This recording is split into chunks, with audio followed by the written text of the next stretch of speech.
Alright, class. So, as you remember, last time we touched a little bit on food safety with hand washing and how to handle knives. And so, to start today, we're going to do the activity to go with hand washing. And so, it has to do with oil and cinnamon. And so, what we're going to do is I'm going to give you some oil and some cinnamon, and you're going to cover your hands in it. And then we're going to have Elizabeth, you're going to wash your hands with warm water. With soap for 20 seconds. And Melissa, you're going to wash your hands in cold water with soap for 20 seconds. And Lisette, you're going to wash your hands in warm water but no soap for 20 seconds. And then after that, we're going to compare and see what your hands feel like and like if it's still greasy or if it's all the way gone. So that's what we're going to do. So I'm going to just cup out your hand, and I'll just give you a little bit of this. And you can rub it around.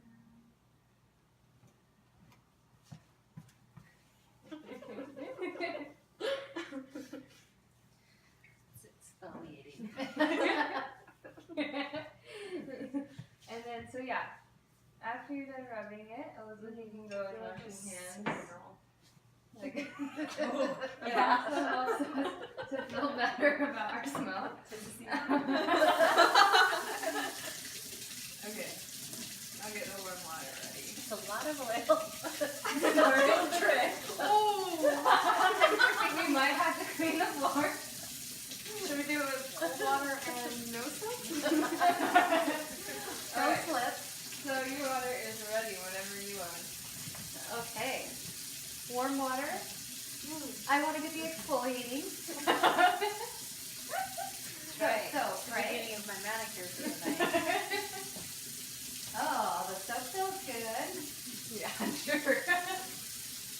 So yeah, make sure that you can count to 20 while you do it. Like 3, we got 4, 5, 6, 7, 8, 9, 10, 11, 12, 13, 14, 15, 16, 17, 18, 19, 20. Good job. Okay, Melissa. You gotta change her temperature? Yeah, cold water this time. Sorry about that. Freeze me out. Okay, get Soap? Yeah, soap and cold water, and then count to 20. Thank you. 1, 2, 3, 4, 5, 6, 7, 8, 9, 10, 11, 12, 14, Or maybe a couple of cinnamon. 18, 19, and cold. Okay. And Oh, here you go. that is with warm water. No and soap? no soap. Oh, can we use towels? I didn't check. Can we use towels after? Oh, no. So, well, you can, but first I want you to evaluate how your hands feel. So, Well, there's still cinnamon in between my fingers. Oh, really? okay, so you can wipe it off, but when we talk about it, make Here. sure you remember that.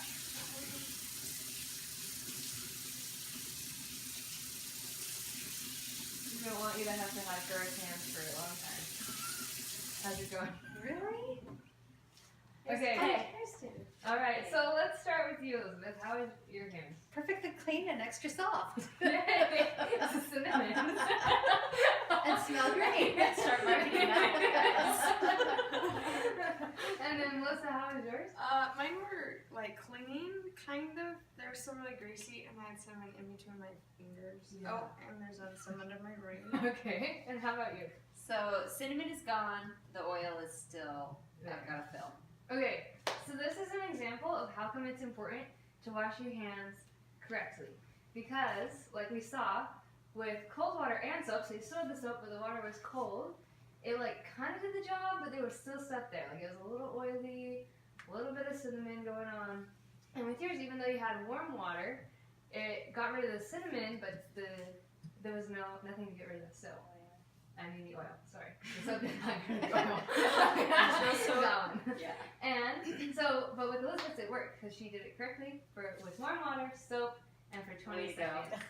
So that was our activity for today. And now we're gonna go and learn about microcontrol.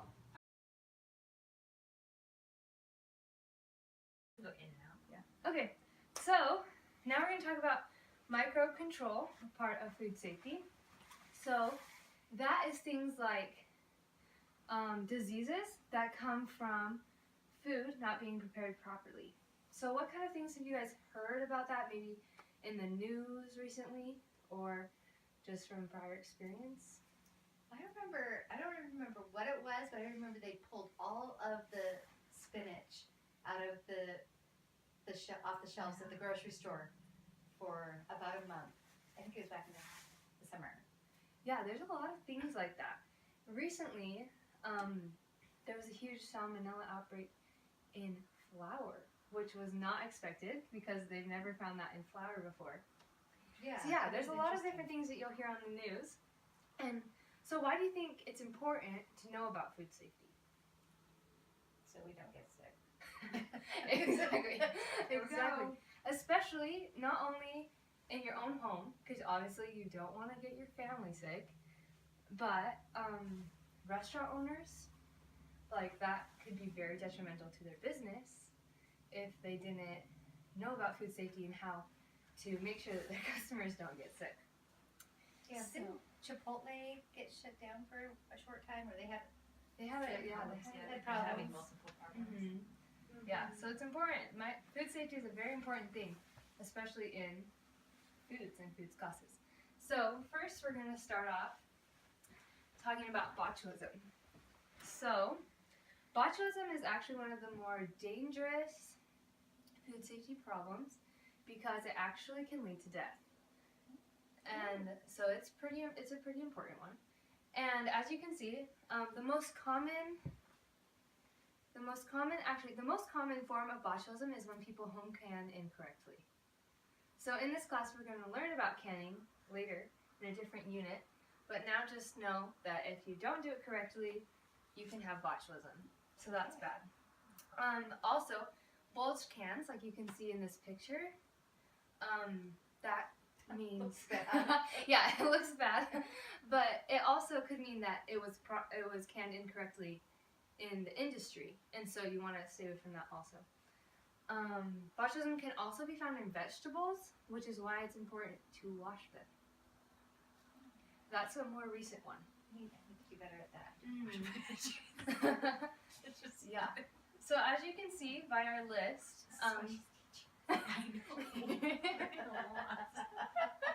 you can see it's prevented by washing your foods, don't eat from bulged or damaged cans, home can correctly, and don't eat foods past their expiration date, especially cans, because it is mostly found in canning. So the second one that we're going to talk about is E. coli, and as you can see from our very gross picture, it is mostly found in not cooked meat or undercooked meat. And that's a pretty common knowledge one. Like you want to make sure that you cook your meat correctly, else it could lead to a lot of health problems, not just E. coli. What is E. coli? It's kind of like a virus. It just makes you really sick. It can lead to throwing up, nausea. So does it come from meat getting too warm, or is it something that the cows have? It grows. So yeah, I think it's when you don't It's a bacteria. cook it. It's a It's a bacteria. And yeah, so you can lead to like a lot of vomiting and sickness and gross things like that. Yeah. So that's the other thing that is not as well known is unpasteurized milk. So that can be prevented by cooking your meat correctly, washing your hands correctly, like we just learned, and drinking pasteurized milk.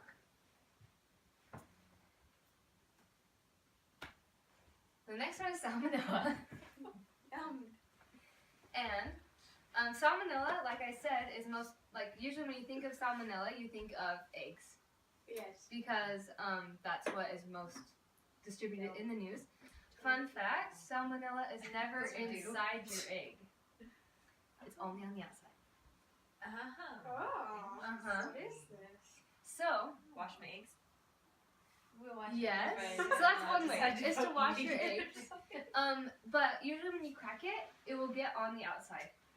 But salmonella has to grow, which is why in our prevented category, preventing category is to keep cold foods cold and hot foods hot.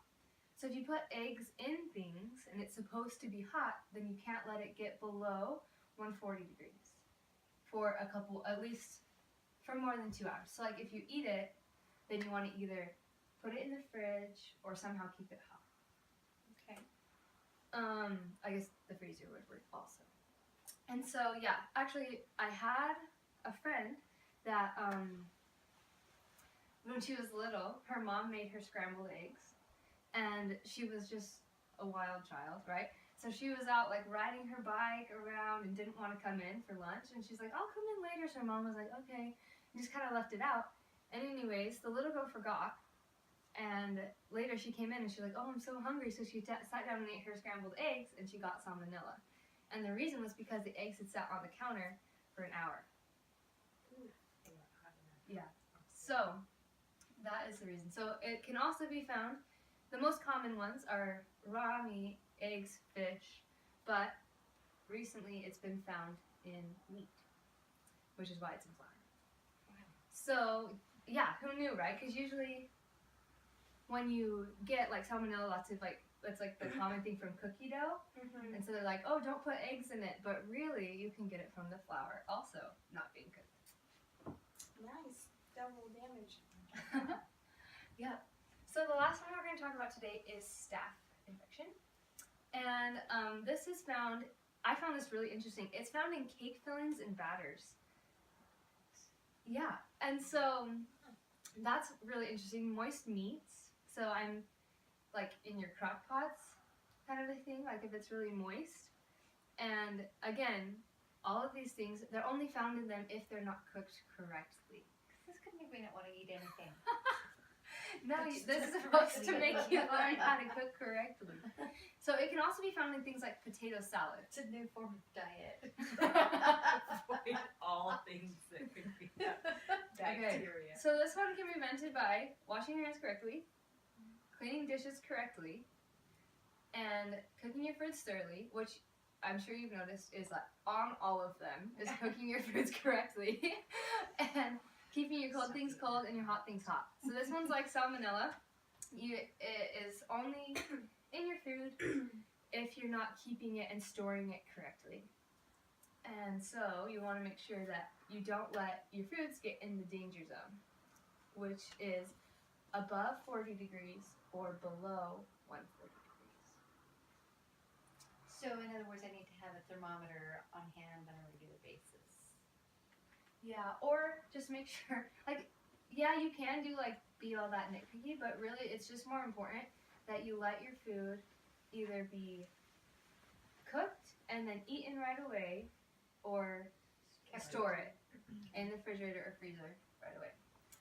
So, do you guys have any questions about what we just talked about?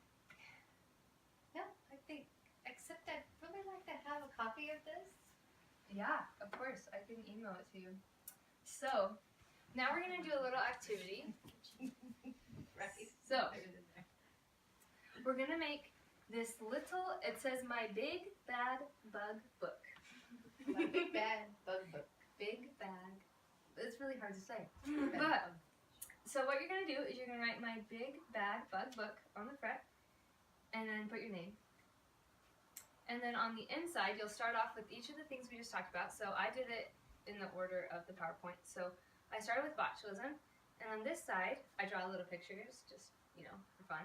But this is what the food is found in, and what the problem is found in, commonly found in, and what it can be prevented by is on this side. So, and then you can go through, so here's E. coli, and then salmonella, and staph. And so how it works is it's one big piece of paper Cut it in that you'll cut this way, except for this little piece. So it helps if you fold it in force and then cut through 3 of them. And then you'll fold it like this until it's done. Right. And so the paper and supplies are right here, and then we can look at this. If you guys have any questions, this is just for your, you'll turn it in for points, but then it's mostly so you guys can keep it and you can remember these things because they're really important. Thanks. Yeah. Alrighty. And then also, it's for you guys to study because we'll be having a quiz on these.